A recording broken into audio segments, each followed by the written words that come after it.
Hello, welcome to Tangled Threads. If you enjoy this video, be sure to leave a like and subscribe. Let's go. You know, I've never been the type of guy who believes in that karma crap. But let me tell you, life has a way of throwing you curveballs that make you question everything. It was just another Tuesday afternoon when my phone pinged with a text message that would set off a chain of events I never saw coming. The text read, "Keep your eyes open, Joe. You might just see what you are missing." I sat there at my office desk wondering what that was all about. I looked around the room to see if I was missing anything. Everything seemed normal to me, so furrowing my brow, I just sat there looking at the screen. I decided to hit the call button and waited as it rang. Then I heard a hello, and I immediately replied, "Who the hell is this?" This guy answers back, "Who the hell is this?" I said, "Well, you should know who I am because you sent me a text and mentioned my name in it." He replied, "Sorry, buddy, you must be mistaken. I didn't send you any text." Then I said, "What? No, you definitely did. I'm looking at it right now." I yelled into the phone, my heart racing. Then he said, "Nah, man, not me. Must be some glitch or something. Good luck, though." And then he hung up on me. He never even gave me his name. Well, I guess it doesn't matter anyway.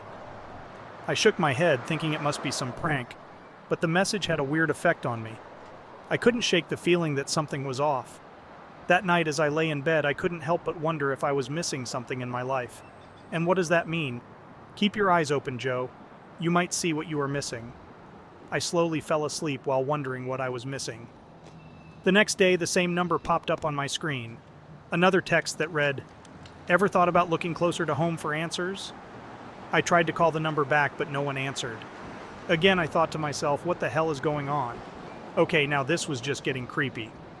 I was just about to call back again when my wife Linda walked in. She said, "Hey, hun, who are you texting?" I said, "Nobody, just some weirdo." Then Linda said, "Well, you should probably block that number." But I couldn't shake off the feeling that these messages held some truth. Over the next few days, the texts kept coming, each one dropping a small hint that made me question my reality. One text said, "Remember that restaurant she loves? Ask her about it." So I did.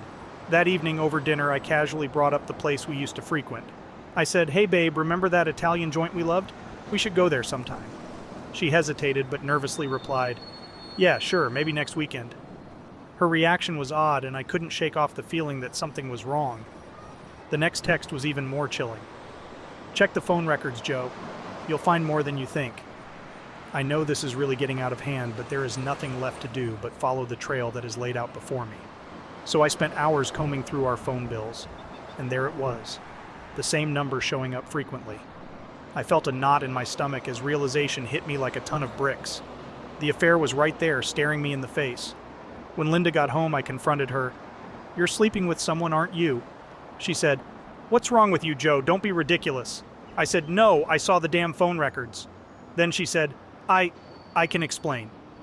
The confrontation was brutal. Tears were shed, accusations were hurled, and my world came crashing down. But as Linda tried to explain herself, another text message came in. "Don't listen to her lies, Joe. She's just trying to cover up."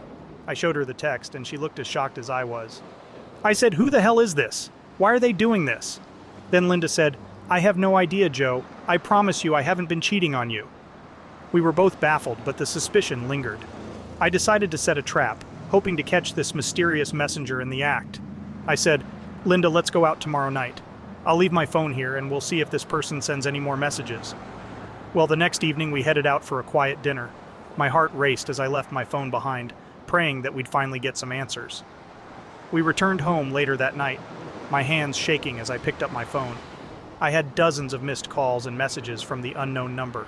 Another text, "Joe, you've got to believe me. Linda's been lying to you this whole time." I dialed the number, and this time, the call went through. The voice on the other end was trembling as he said, "Look, man, I'm sorry for all this, but you need to know the truth." I said, "Who the hell are you? Why are you doing this?"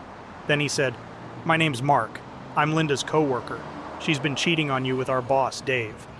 My heart sank and anger coursed through my veins. My marriage was crumbling, and this guy had all the answers. "How do I know you're not just messing with me?" Mark said, "Check her emails, Joe. You'll find all the proof you need." I thanked Mark and hung up. With trembling hands, I opened Linda's laptop and began digging through her emails. And there it was, plain as day, the evidence of her affair with Dave. I confronted Linda with the evidence, and she broke down, confessing everything.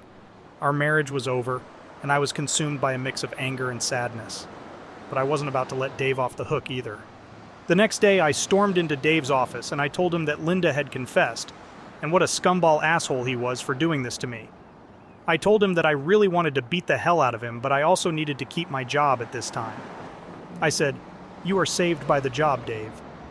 Then I stormed out of his office and went to my desk where I sat down and called his wife and informed her of the situation. She was not very happy at all and said she had suspected he was up to no good but did not have any evidence until now. She began to cry, and her last words were that she was going to divorce that son of a bitch. I smiled as I hung up the phone, thinking that this could not have happened to a better guy. Then I sent out an anonymous email to the entire company, exposing their affair and sending shockwaves throughout our office.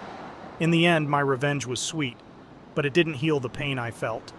I divorced Linda, cut ties with that toxic workplace, and started rebuilding my life from scratch. Mark and I remained friends, bonded by our shared experience of betrayal and redemption. As for karma, well, maybe there's something to it after all. Just when you think you've got life all figured out, it throws you a curveball that forces you to see things from a different angle. And sometimes the truth is stranger than fiction, unfolding in mysterious ways you could never have imagined. Knowing it takes two to tangle, did I do the right thing by keeping my job until I was ready to leave it? Or should I have knocked the hell out of Dave and probably get fired? Well, it sounds like Dave got what he deserved. What do you think? When you subscribe, be sure to click the notification bell. Click here for more Tangled threads.